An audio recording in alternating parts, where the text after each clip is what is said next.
What's up, guys? Thanks so much for clicking on the video. My name is Leah, and let's recap and review the season finale episode of Real Housewives of Atlanta. This is season 15, episode 16. So let's get into it. All right, y'all. So before we get into it, we gonna get a little spicy, just a little, and talk about three spicy topics. The first one is gonna be I'm about to say page 6 reboot, but this article is coming from page 6, but it is about this supposed or alleged reboot that is being shopped around about them rebooting the Real Housewives of Atlanta cast. So the article's title is Bravo in talks to reboot RHOA after fans demand a shakeup. And it goes on to say, Bravo is considering rebooting The Real Housewives of Atlanta for season 16, page 6 can confirm. However, we're told that reports claiming the reality show has been completely recasted are premature. And they go on to say nothing official has been decided. A source tells page 6, attributing to the fans the casting speculation in part to fan feedback. And it was like viewers have taken to social media all throughout season 15 to air their grievances about the decline of the series. And then it just goes on in the article to take different, statements off of Twitter from what people are saying.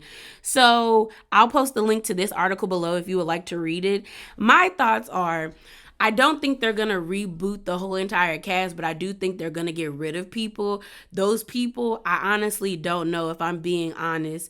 And if we're going to reboot the cast, then we need to reboot production. And I don't want nobody to lose their job, but there needs to be a sit down with the people who are storyboarding these stories or picking these scenes and have an honest conversation with them and be like, what you're doing is destroying the show.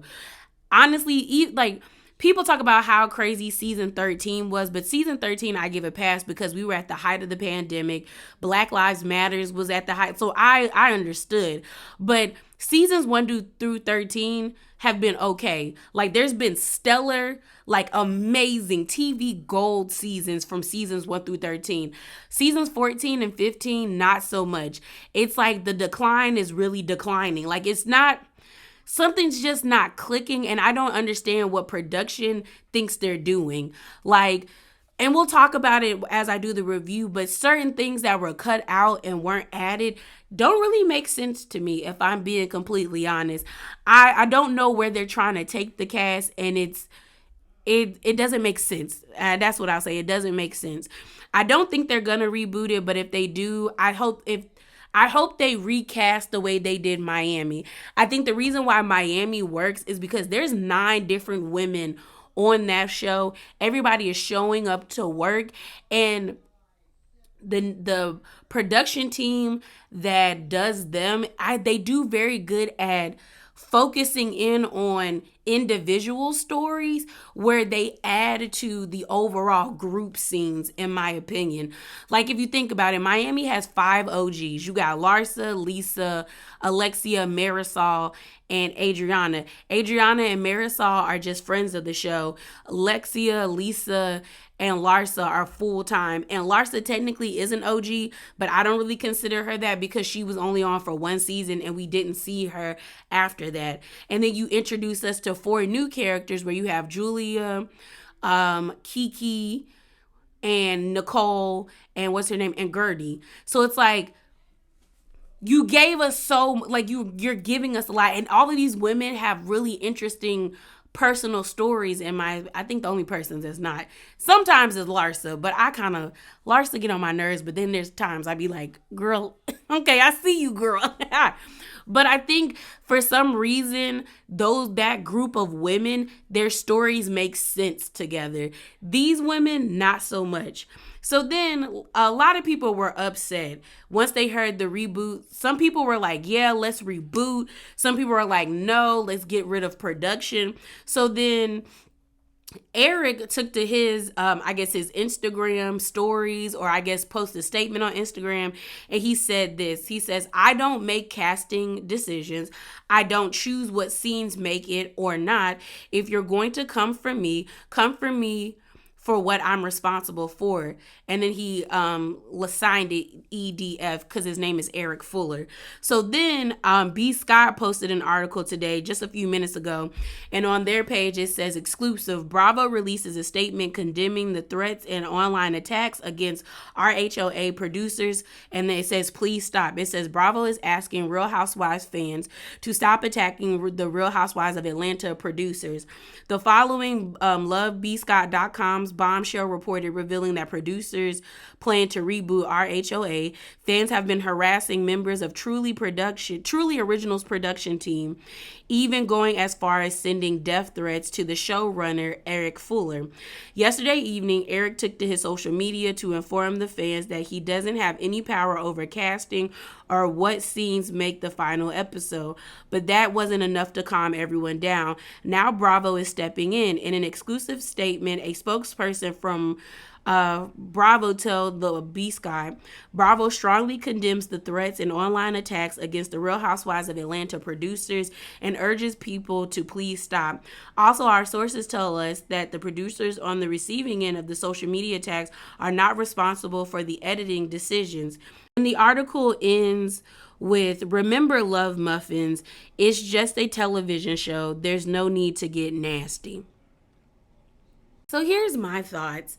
It's not that deep. It really isn't. It really isn't that deep. Like, especially anything that's happened on Real Housewives of Atlanta, it's not that deep, y'all. Like, you shouldn't be sending death threats or harassing anybody on production. I think Eric is getting it the worst because he is visible. He's more visible than the rest of, I guess, the production staff, and he's the showrunner. But there's no reason for people to be sending that man death threats or anybody on that staff death threats or harassing them. It's not that deep. It really isn't. And if you are one of those people that are doing this and you come across my my video, go in that message and delete it and apologize, because y'all act like people can't find IP addresses and start charging y'all with harassment. And why would you want to put that out there? Like, case in point, I gave my opinions all up on my Twitter about Erica Mena after she called Spice a monkey. Called that lady a blue monkey. I said that lady is a fragrant racist who is a chaos demon. And that's what she is to me. But I am never going to go so far as to DM that lady or to harass her in her page and be like, you know what, it's time for you to take yourself out. Do us all a favor. I'm not doing that. It ain't like, did her comment piss me off? Yes. Was I appalled and disgusted? Yes, but it's never that deep to me. Like, and if it is that deep to you, that means you're very invested, and I feel bad for you, because there's other things going on that could be going on in your life that probably need your attention. So I need you to contact your insurance and see how much they can pay, like, you know, your deductible is for a therapy session with somebody. Because that's not healthy. They're not healthy for nobody. Anybody, okay? But, yeah, leave that man alone. Leave that man alone. But what I will say is, people are angry. People are angry, and I don't know if this production staff understand how loyal the fan base of Real Housewives of Atlanta is, as well as how much of a staple Real Housewives of Atlanta was in a lot of black households back in the glory days of Real Housewives of Atlanta. People used to sit down every Sunday night with their wine, and that was like what they were doing on Sunday at 8 o'clock. Or they would have parties like they did for Scandal, where they would call their girlfriends over and they all sat down to drink and eat and watch Real Housewives of Atlanta. When people start making like parties and events out of like a medium, you know it's important, and it's a staple in their lives. And I don't know if production understands that, because production is making decisions that don't make sense, and when things don't make sense to some people, they get angry and they get nasty. And that's what's happening right now. It don't make sense, and people are angry and they get nasty. So let's get to our last spicy thing, and this is my thoughts on Candy's speak on it. So Candy did a speak on it with Courtney. She premiered it, I want to say like not premiered, like sent out the preview for it. I think like on Saturday or Friday, and people weren't feeling it because a lot of people are on Drew's side, and they were kind of like looking at Candy funny because they're like, "Girl, you and Courtney ain't been seeing eye to eye, so why would you have her on your platform?" So then on Sunday, after the season finale episode aired, Candy posted her video, like posted her speak on it video.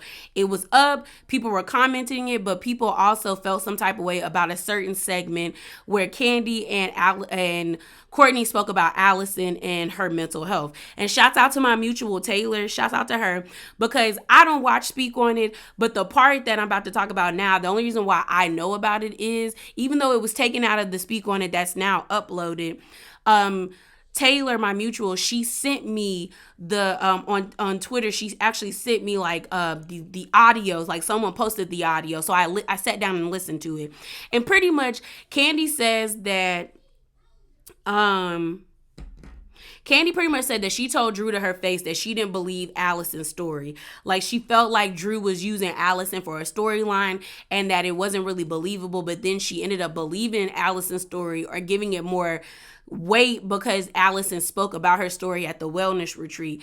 Candy ends up also saying that, I thought that maybe Drew and them were putting 20 on 10 because Allison doesn't look like she has mental illness. That's an ignorant statement to make, because just because you don't look like you may have mental illness does not mean you're not battling it. We know people like anxiety, depression, ADHD, like those things people probably wouldn't consider a mental illness, but it does alter your brain chemistry. And that is what a mental illness is. It alters how your brain is supposed to function correctly. So Candy said that, but she was like, I said that to Drew's face. So I'm like, pretty much I'm in the clear. Then Courtney ends up saying like, I felt like it was exploitative because, Courtney was like, y'all pumping this lady full of tequila. She has a mental illness. And everyone's like, what are you talking about? So we know that she got that tequila comment from Ralph. She then ends up going on to say, like, you know what? I'm not about to argue with nobody that's mentally ill. I have my sister talk to her. And she was like, I'm not trying to say she's not mentally ill, but I'm not about to argue with nobody like that. Because she was like, I was trying to be nice and she didn't want to be nice to me.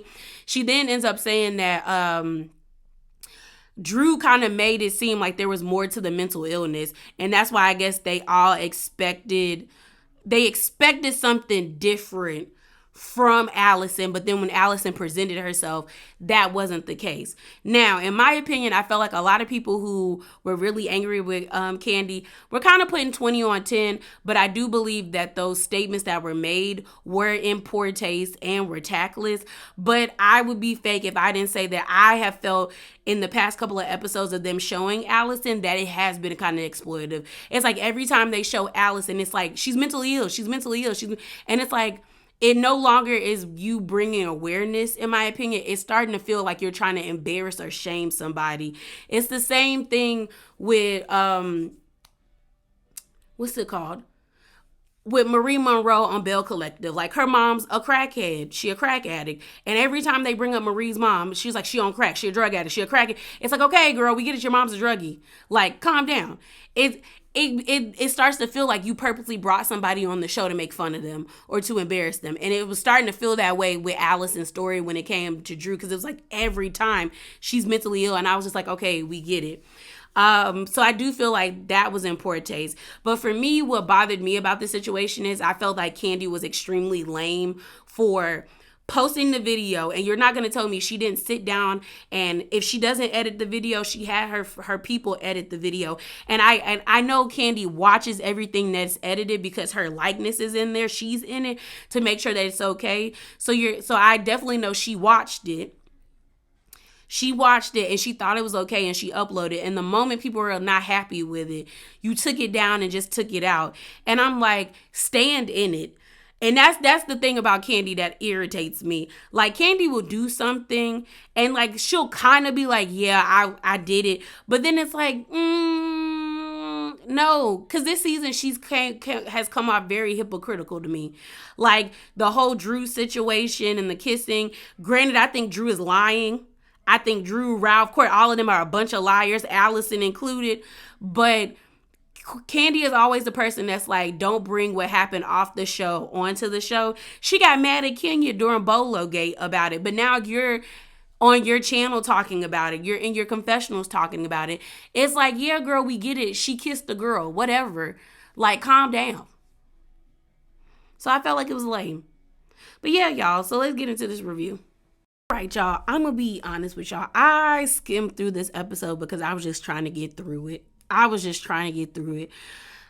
don't think this season has been as bad as people say it is. Like, it's horrible. It's terrible. It's serviceable. It's not something I'm running to go watch. It's not something that like, ooh, I hate that I missed an episode. It's like, oh, okay. Like, if I ain't got nothing else to do, let me turn this on. It's kind of like, you know, like when you get the box of variety chips, I don't really particularly care for Fritos unless I'm making like Frito pie and you got chili and stuff like that. But let's say everyone takes all the other good chips like sour cream and onion, the sour cream and cheddar, barbecue, Funyuns, the regular Lay's chips, Cheetos, hot Cheetos, you know, the puffy Cheetos. Let's say all of that is gone and all that's left in the box is Fritos. This is what that season is. I'm gonna eat the chips because I want chips, and I Fritos are decent to me, but I'm not running to grab Fritos. It's like it's serviceable, it's doable, it's edible, but I don't really want it like that, you know? So that's how I feel. So I'm gonna be honest, I skimmed, so if I miss anything, my bad. Fill me in the comments. So first up, we're gonna go person by person. Is Sheree. Sheree pretty much lets us know she don't pay her bills on time. She does not pay her bills on time because why are you in the car with your friend telling your friend that you tell the bill collectors, like, you know, when I get the money, I'll give you the money. Like, when I get the money, you'll get your money. Girl, what? And you have to know, and Sheree is like one of the most vocal people that likes to talk about people's finances when it's like even yours isn't in order. To me, financial freedom, if we being all the way honest, financial freedom to me is being able to not worry about when bills are taken out of your account. Like, say, like, I don't know, your water bill is like $200. If your water bill is $200, I don't know what you're doing and how many people live in your house, but that is astronomical. But if that $200 left my account, I'm okay. Like, I can still go out to eat. I can still go buy what I want. Like, I'm not hurting for that money. Sheree gives, she's hurting for that money. So she should be quiet talking about anybody's finances from here on out after you admit on national television that you don't really be paying your bills on time. I know your credit is jacked. So then she talks about the whole Bob situation and the daughter and stuff like that, and how she's not mad at her kids. Pretty much Bob should have told me. My kids shouldn't have told me about, like, you know, what was going on. And I said, I agree with that. I'm of that belief, ma'am. So they ended up letting us know that it says, like, Sheree's ending card said, despite the rumors, Martell and Sheree are totally committed to saying they're just friends, because they are. That was a publicity stunt and we don't care no more. And she says, while her many attempts to heal the group failed, she is able to heal her fibroids. So we found at the end of the episode that her fibroids actually did shrink. So her going the holistic route really benefited her. So then Marlo, we get this scene of Marlo and Scott Lee, which is weird. And that's the other thing. It's not making sense. And I told y'all, I don't hate Marlo like the rest of y'all do. Marlo is a kiki at times, but I will call Marlo out when she's being a gutter snipe, which is usually 9 times out of 10 of the whole time. But I could take her or leave her. Like, she doesn't like get a visceral reaction out of me like I see other people get when it comes to Marlo. But I do find it weird that we're seeing Marlo and Scott Lee at La Archives when we haven't seen La Archives since last season. Like, I thought La Archives was supposed to be like your baby, your business venture. On top of that, we don't even know if you still building that home for you and the boys. It would if and that's the thing. When Marlo spoke about the break-in and how, like, in Portugal she hasn't really been able to sleep, I'm like, okay, that would have been a way for them to segue her being like, okay, and that's why I'm really trying to get this house built so we can be in a better neighborhood, so I can have some sense of peace. But it sounded like you don't got the money for that either.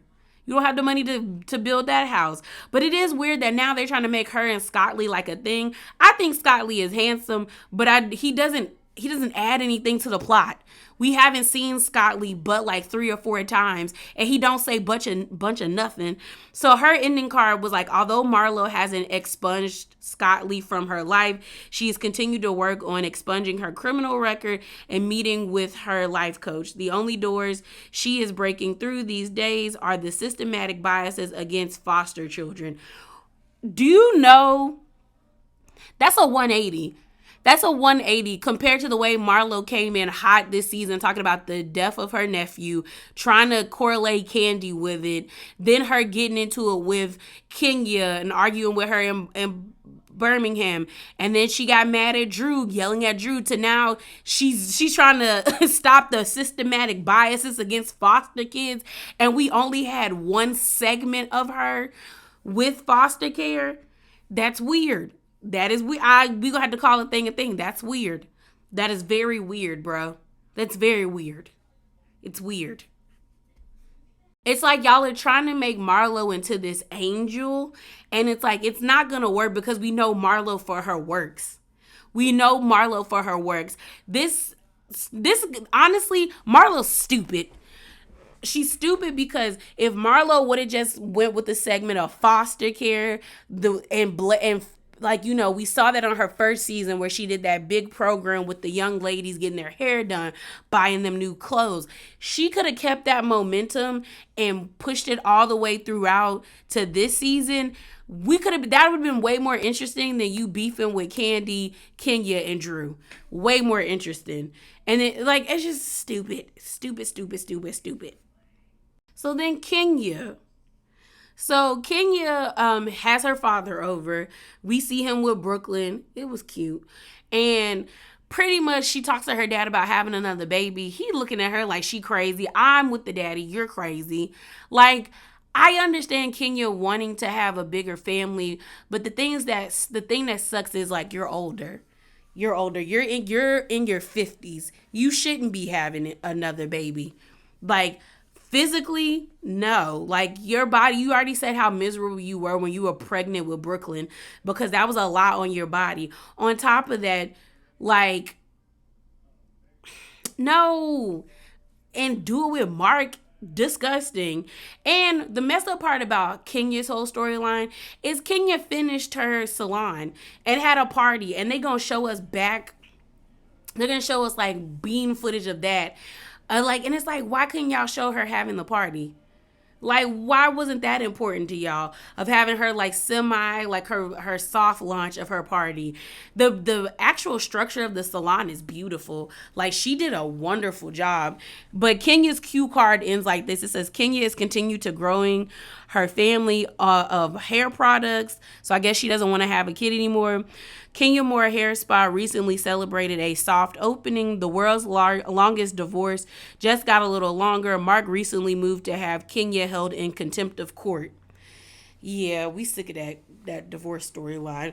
But I don't understand why y'all didn't follow her. Like I said with Kenya's interview with Carlos King, why wasn't this followed? Why didn't we see Kenya with a hard hat on, like, telling people where things are supposed to go? Why at this party did she take a picture and you end up seeing Claudia Jordan? Cynthia was there, her friend, I don't know that lady name, and Kenya is trying to shop her friend to be a part of the show. No, ma'am. She a dud too. Just be friends. But it's like I said, production is making decisions that don't make sense, which are making people angry. So Sonya. So pretty much Sonya in the beginning of the episode actually has Marlo come with her to her ultrasound. And a lot of people found that weird because they were like, your mom wasn't available, your sister, a friend, why Marlo? But maybe they have that relationship. I don't know. And pretty much they see the baby. She is 5 weeks and 5 days at this time. We see Dr. Jackie again, Paige and Dr. Jackie, Dr. Simone, Dr. Heavenly, Dr. Contessa. Can't wait till Married to Medicine come back on. But pretty much Dr. Jackie was like, well, we have to tell, like, because Sonya brings up telling Deuce, and Dr. Jackie was like, I don't want to rain on your parade, but, like, you probably shouldn't be telling him this. Like, you're still in the danger zone or the cautious zone of you possibly having a miscarriage. And unfortunately, that's what happened. That's what happened. She was, Dr. Jackie said that the baby wasn't growing. It had been 7 weeks and the baby was not growing in the way in which they thought the baby needed to grow. And they were like, you might need to do a D&C, which is a procedure that pretty much removes the tissue or the cells that are not growing to form a baby. And Sonya was like, okay, we could do the D&C, but she was like running errands, like she was out of town, I guess, working. And while she was in New York, she ended up actually having the miscarriage, like her body pushing it out, and she lost a lot of blood. She had to have a blood transfusion. She thought she was gonna die. It was traumatic. Like, she was like, it was horrible. So we have this scene when she's explaining all this stuff to her mom, because her mom walks into her room and sits down with her. Mind you, this scene of this miscarriage, we were not gonna see. They picked up filming, so they wrapped filming. They said they wrapped filming on January the 28th. They started filming again on like March the 1st, once all the divorce news about Drew and Ralph came out. So Sonya pretty much is like, so we get this scene because of the divorce, which is, I'm like, why would y'all not add this to this? But okay, like I said, making decisions that don't make sense, and it got people angry. And so Sonya is like telling her mom while she's sitting on the bed. She's talking about how she doesn't really have an appetite. I'm not even gonna lie, y'all. I started crying when she brought up explaining to Deuce what happened. Like how, she almost passed, like she felt like she was about to die. She gets home and she's like, she was really hurt about Deuce because every night he would come into the room and pray on her stomach and say, Mommy, the God, please, bless us with a sister, with a little sister and a healthy pregnancy. So then she tells him, he breaks down crying. And then he asks her, and that's how kids can be so selfless at times. Like, you could tell, like, he probably doesn't really understand what's going on, but the fact that he was like, but are you okay? Like, you all right? And she was like, yeah, are you okay? And he said no, and just was like sobbing. And it was hard because I think they weren't going to tell Deuce about the baby, but then Sonya felt like she was lying to him because he prayed on her stomach like he always did before, like, the miscarriage, that she was just like, I feel like I'm deceiving my child and I can't do that. And so they told him. So we know ultimately they did end up having a baby, and Sonya's cue card ends with Sonya has family has finally moved out, but they live 10 minutes away. And Sonya and Ross got back to working on growing their family, and now she's pregnant again. We know she's pregnant. We see her pregnant at the reunion, so we're happy that she was able to have her rainbow baby. But we also hope that Ross is going to play a bigger role in this child's life around the time of birth, because you're not here to go to ultrasounds. You wasn't there when she was in New York, but granted, I think that was like a work trip. And then now, like, you got to show her you gonna be there for her. You got to really put in the work, because you were the one that wanted this child. Even though I wouldn't have a baby unless I wanted to, because it's my body, and you're not the one pushing out a literal human being out your hoo-ha. No way. So Candy, we see them preparing for the past. They're having a premiere party for the movie. I heard decent things about the past. Some people felt like it was generic, like they could tell where the plot was going.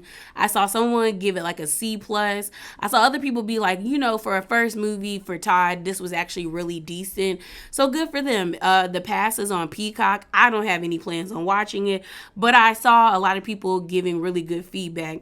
So Candy's cue card ends with, even though Candy didn't take home a Tony, because we know she was up for a Tony this year, she's not giving up on her EGOT dreams. She and Todd are producing a revival of The Wiz, and then she said The Past is completed and has found its home. It is now available on the streaming platform Peacock. So we often talk about Candy's business acumen, but it is something to be admired. The fact that she got the pass on Peacock is a great thing. Like, people are buying these streaming services, and people want to watch the movie, so good for her. Good for them. And so last but not least, Miss Drew.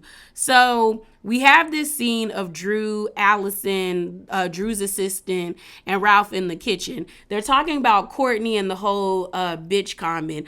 Honestly, I don't think Courtney was calling Drew a bitch, but then later on in the episode, Courtney admits that she was referring to Drew as a bitch, but she was just like, I didn't call her that, but I just want Drew to shut up, so I'm just gonna say I did call her that. The way the video that was shown to us looked like Courtney was referring to Sonya, like, girl, and this bitch said I said this. Like, it didn't really seem like she was talking about Drew. But we see the scene. Allison looks perturbed like hell, like she mad at at Ralph. And pretty much like a lot of people have been calling Allison sister mother, because there's so much speculation with Drew and Ralph. If I'm gonna be honest, I'm not even about to go scene by scene. Drew, Ralph, Allison, and Courtney are a bunch of liars to me. You got people thinking that Courtney and Ralph possibly been hunching, and that Courtney is the lady down in Tampa, or Courtney is Ralph's alleged side piece and he got her on the show. You then got Allison, where people are speculating that Allison is Drew's sister mother, that Allison possibly had Drew when she was a kid, but because Allison when Drew are raised in a staunch Christian household, the grandma took the baby so Allison could live her life. I don't know. All I know is there should not be this much speculation around one family, which makes me feel like there's a lot of lying going on, and I don't like it, and that is why I'm not invested. But in this scene, we see them having a conversation, and Drew is basically mad that Ralph is not cutting off Courtney for calling her a B word. Ralph is like, well, Allison called you the B word and you still cool with her. Then Allison chimes in and she's like, it doesn't matter if the girl called her a banana. If she don't like it, she don't like it. And so then Drew gets emotional because she was like, why would you embarrass me like that? It looked like production was stepping in, but she got really upset. She was like, I told you I'm tired. And then she got mad and ran up the stairs crying. Then Allison, for some reason, got emotional too. And I was like, there's too much going on. Because then Ralph trying to be, now that he kind of feel like, oh, dang, I crossed the line. It's like, it won't that deep. Trying to soften the blow. Allison's like, we had good energy and you came here and messed it up. So now both of them run on upstairs crying. Honestly, I feel like Allison shouldn't have got into it. You and Ralph are not on good terms. Y'all are just working on a relationship. You should have just been quiet or said, you know what? This is a conversation you two need to have, and then let Ralph and Drew have it. Like, I know that's hard as a sister or a sister mother, but that is what it is. We know Ralph and Drew they're not good for each other. Because then we have this scene of them sitting down with Dr. Ken, and Ralph sounded like a dumb as a box of rocks. They start talking about how Ralph has moved to the guest bedroom, and the kids kind of feel some type of way that he's moved out the room, and they're like nervous about what's going on. He tries to then tell Drew that she making it more than what it is, pretty much trying to gaslight her. But Drew has proof that, like, no, the kids know that you're not in the room, and they're not happy about it because their son texted Drew. And so they're like, so it is what it is. It is what it is. Like, the kids aren't happy, and kids aren't stupid. They know what's going on in their household. And then Ralph was trying to say, well, I was doing it because I felt peace doing it, and I'm trying to make her comfortable, and she trying to make me comfortable. And I'm just like, no, I'm gonna make myself comfortable by going to the other room. I like the room at 76 degrees. She like it at 82. Ralph, shut up, you milk dud headed man. Be quiet. So then we then have everyone going to the premiere party. Drew ends up performing her song. It was kind of cute. We know it was like they were singing over the track. Everyone's enjoying it, dancing with her. We missed the scene where Kenya and Sonya have a conversation because I guess Marlo says something about Brooklyn, because Kenya ends up saying, keep my child's, and they tell her to keep my child's name out her mouth. And she's like yelling at Sonya. And then you see Sonya being like, girl, I'm done with Kenya. And then they part ways. So I don't know why production didn't show us that scene, but they showed it in the trailer. It was weird. Like I said, y'all making decisions that are making people mad. Okay? So you then get this scene where Courtney and Drew hug. They're talking, and then Courtney goes to hug Allison, and Allison puts up their hand like, "Girl, don't touch me." And Courtney's like, "I bet." So then they start trying to have a conversation. And so then Courtney takes Allison to the side, and they're talking. And Allison was like, "Girl, you lied. You said you never called her the B word, but you did end up calling her the B word because there's proof." So they got to go back and forth about it. And that's when I said Courtney ends up saying that she said it in reference to Drew, but it wasn't directed towards Drew. But it is what it is. I was just saying it to get the girl to shut up because it's not that big of a deal. And everybody else kind of feels the same way. Like, we all be calling each other the B word. It's not that big of a deal. But everyone's kind of like, they kind of cool on Courtney. I guess Courtney was doing a lot with her hands, and Kenya made a comment where they was like, "Yeah, them hands, y'all got to stop that." Maybe having PTSD after what happened to her with her and Portia, but it's understandable. Like, if you're gonna talk with your hands, back up a little bit before you get snatched. So like I said, the season ended or wrapped on January the 28th, but then on March the 1st, we got the article about Drew and Ralph breaking up, or like filing for divorce. So they get Drew back in there to film her confessionals. Courtney films her confessionals. Ralph films the confessionals. Drew and Ralph are lawyered up, so they not really speaking a lot about what's going on. They're both calling their lawyers and asking if they can say something. Courtney pretty much spilled the beans that Drew has been seeing Ty. Mayetta also spilled it, where she's like, we asked Drew, like, if you had a celebrity crush, who would you be with? And she said, "Oh, if me and my husband don't work out, I'm getting with Ty." And in the beginning of this part where like everybody was giving their parts, Ralph was giving his part, Drew gave her part, Courtney gave her part. In the beginning of this, I was agreeing with Drew and I felt like Drew was telling the truth. But closer to the end where the episode ended, it felt like Drew was lying. Like her body language switched up. It looked like she was happy that everybody was talking about her and Ty possibly being together. They even talked about how Mimi got online and pretty much posted about Ty and her being together. And a lot of people are like, well, why is Mimi saying anything? At that time, allegedly, Mimi and Ty were still trying to work out their relationship. Like, I think they were trying to figure out like what was going on, like if they were going to stay together, if they weren't going to be together. So she has every right to voice like, "Girl, you played me because you was over here with Drew." And I believe that Drew and Ty have been messing around a long time. Next thing you know, we see Courtney, but like Courtney thought she was off the screen, and she was like, they caught a hot mic moment of where Courtney tells us that like she heard from Ralph that Ralph got a lot of information in his discovery about this said relationship between Ty and Drew, and that supposedly that's the reason why Drew was trying to get Ralph to like adopt the kid, their first child, which doesn't make sense. So she could like get child support and still live her life with her lesbian lover or whatever. I don't know. Either way, she says she got pictures of them canoodling together. Well, I won't say canoodling. They got pictures of them together. So what it seems to me is that, like I said, everybody is a liar. Everybody's a bunch of liars.